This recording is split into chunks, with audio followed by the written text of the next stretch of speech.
Bonjour, oui, donc le festival de télévision se déroulera du 17 au 21 juin. Cette nouvelle édition se présente dans de très très bonnes conditions, avec en ouverture donc une série de MGM à l'avant-première mondiale, Last Light, en présence du cast et notamment de Matthew Fox.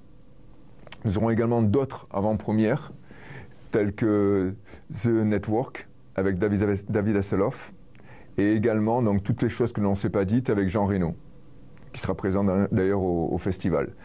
En dehors de ces moments forts, nous aurons une très belle compétition, notamment avec 3 ou 4 avant-premières mondiales.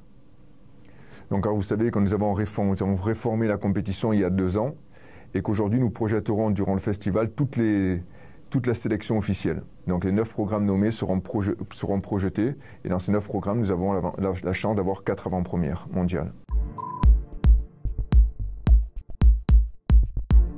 Alors effectivement, dans notre profession, il est très important de se remettre en question et d'évoluer systématiquement avec son temps et avec l'industrie que nous accompagnons. Donc cette année, nous avons décidé de mettre en place 2 nouveaux prix. Donc la Nymphe d'or du meilleur espoir, qui sera décernée donc à Théo Christine. C'est un acteur français que nous avons eu la chance de voir notamment dans Scam et dans La Guerre des Mondes, mais également dans Suprême, où il incarne le rôle de Joey Stark et où il est vraiment éblouissant.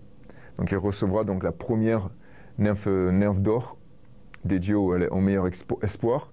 Un nouveau prix aussi, c'est le prix du public, en partenariat avec Beta Série, car comme vous le savez, le public a une partie vraiment importante au niveau du festival, puisque nous avons chaque année un grand nombre de fans qui viennent au festival pour rencontrer leurs actrices et acteurs préférés. Ben, cette année, nous allons leur offrir l'opportunité, pendant la durée du festival, de se positionner comme de vrais jurys, puisqu'ils pourront juger parmi la sélection officielle, donc les 9 programmes nommés à la compétition, lequel est pour eux le plus marquant.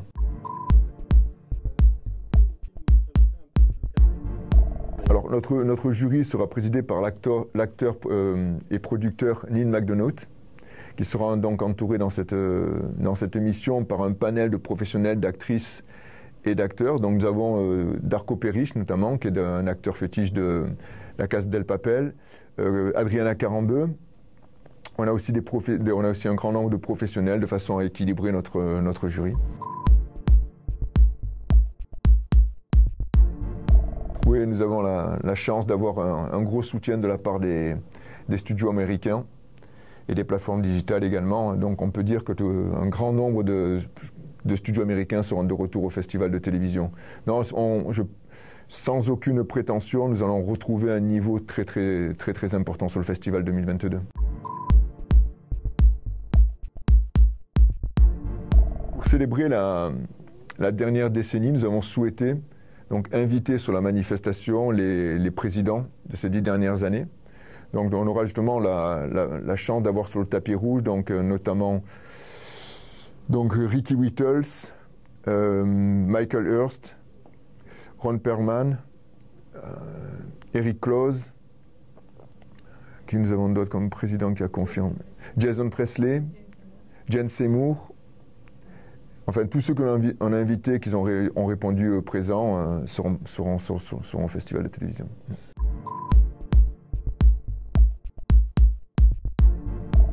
Le programme dédié au public sera très important cette année à nouveau. On célébrera d'ailleurs les 35 ans de Amour, Gloire et Beauté, en présence du cast. Il y aura une diffusion justement d'un épisode inédit. Il y aura également donc, les Feux d'amour qui seront présents. Ce sont des soap-opéras qui marchent très bien, qui ont plusieurs, je crois qu'ils ont célébré carrément leur 60e édition. Nous aurons également un grand nombre de séances d'autographes avec des séries françaises. Et également la projection d'un documentaire sur la protection des océans et des mammifères marins. C'est très important de le souligner. Ce que je peux vous garantir, c'est que le programme dédié au public sera très riche cette année. Ce que l'on veut, c'est essayer de se différencier chaque année. Donc là, on a eu l'opportunité d'avoir justement Éric Antoine et la Miss France 2021, qui était d'ailleurs présente au festival l'an dernier. Et on est convaincu que le duo va très bien fonctionner et que cette remise des prix sera, je pense, rythmée différemment de ce qui a été fait par le passé. Car si j'ai bien compris en discutant un petit peu avec Éric Antoine à Paris, il a quelques idées et une façon, je pense, particulière de présenter la soirée et on peut s'attendre à de grands moments.